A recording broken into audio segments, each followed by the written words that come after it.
আজকের ব্লগে আমি অনেক মজার একটা ড্রাগন ফলের মিল্কশেক বানিয়েছিলাম, সেটা আপনাদের সাথে শেয়ার করব।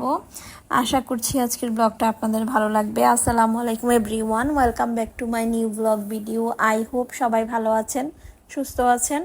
আমরাও আলহামদুলিল্লাহ ভালো আছি। আজকে হচ্ছে প্রতিদিনের মতোই সকাল সকাল বাচ্চাকে নিয়ে স্কুলে চলে গিয়েছিলাম।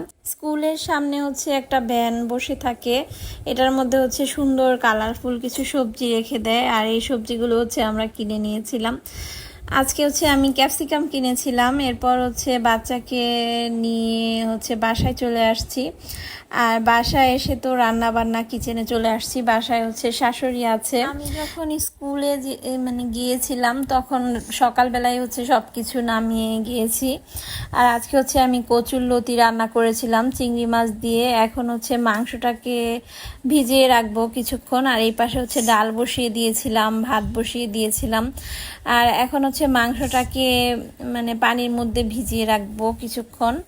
তো মাংসটা ভিজতে একটু সময় লাগে। এর মধ্যে হচ্ছে আমি ড্রাগন ফ্রুটসগুলো ধুয়ে পরিষ্কার করে নিয়েছি। ড্রাগন ফ্রুটসের হচ্ছে আজকে মিল্কশেক বানাবো। তো আজকে হচ্ছে আমি একা একা সব কাজ করছি, এর জন্য সব কিছু এলোমেলো হয়ে গিয়েছে। কোনটা রেখে কোনটা করব বুঝতেছি না, যেহেতু বাসায় হেল্পিং হ্যান্ড নাই। হেল্পিং হ্যান্ড অনেক দিন ধরেই নাই, মাঝে মধ্যে দু একদিন আসে, আবার হচ্ছে আসে না এরকম। তো আমি হচ্ছে আজকে গরু মাংসের ভুনা করব। এই রেসিপিটা হচ্ছে আমি আপনাদের সাথে নেক্সট ব্লগে শেয়ার করব। আজকের ব্লগটা অনেক লং হয়ে যাবে সেই জন্য। তো ফার্স্টেই হচ্ছে আমি মাংসগুলোকে ভিজিয়ে রেখেছিলাম, আর এই পাশে তো ড্রাগন ফ্রুটসগুলো ধুয়ে এক পাশে রেখে দিয়েছি, আর মাংসটাকে ভিজতে দিয়েছি। মাংসটা ভিজার পর হচ্ছে আমি ভালো মতো ধুয়ে তারপর হচ্ছে রান্না করব। তো এই পাশে হচ্ছে সব সবজিগুলো নিয়ে নিয়েছি। তো আমি হচ্ছে ধাপে ধাপে সব কাজগুলো শেষ করব। এখন হচ্ছে আমি আস্তে আস্তে সবগুলো এক এক করে রান্না শেষ করে নিচ্ছি। তো রান্নার মাঝখান দিয়ে হচ্ছে আমি সবাইকে হচ্ছে নাস্তা দিয়ে দিচ্ছিলাম। আর এরপর হচ্ছে এখন হচ্ছে আমি কাটাকুটি করব এখানে দাঁড়িয়ে। তো ফার্স্টেই হচ্ছে ভাবলাম ড্রাগন ফ্রুটসের মিল্কশেকটা আগে বানিয়ে তারপর সবাইকে দিয়ে দেই। এখন যেহেতু অনেক রোদ গরম, সেদিন হচ্ছে অনেক গরম ছিল, বৃষ্টির মাঝখান দিয়ে দু একদিন হচ্ছে রোদ ছিল, তখন হচ্ছে অনেক প্রচণ্ড গরম পড়েছিল। আর এই সময়ে এই ড্রাগন ফ্রুটসের শেকটা অনেক বেশি ভালো লাগবে। তো এরপর হচ্ছে আমি এখান থেকে হচ্ছে ড্রাগন ফ্রুটসটা নিয়ে সুন্দরভাবে কেটে নিচ্ছি। এগুলো হচ্ছে অনেকটাই ছোট ছোট ছিল, মনে হচ্ছিল যেন এগুলো দেশি ড্রাগন ফ্রুটস। আর এগুলো খেতে কিন্তু অনেক বেশি মিষ্টি ছিল। আর এই কালারের ড্রাগন ফ্রুটসগুলো দেখতে অনেক বেশি ভালো লাগে, সুন্দর লাগে। এটা যেহেতু অনেক সুন্দর কালারফুল, এর জন্য আমার কাছে দেখতে, কাটতে, খেতে তিনটাই ভালো লাগে। এর জন্য হচ্ছে আমি ড্রাগন ফ্রুটসটা অনেক বেশি পছন্দ করি। এরপর হচ্ছে একটা একটা করে হচ্ছে আমি ড্রাগন ফ্রুটস কেটে নিচ্ছি, আর হচ্ছে ব্লেন্ডার জারে নিয়ে নিব এখন। তো আমি হচ্ছে এখানে তিনটার মতো হচ্ছে ড্রাগন ফ্রুটস কেটে নিয়েছিলাম।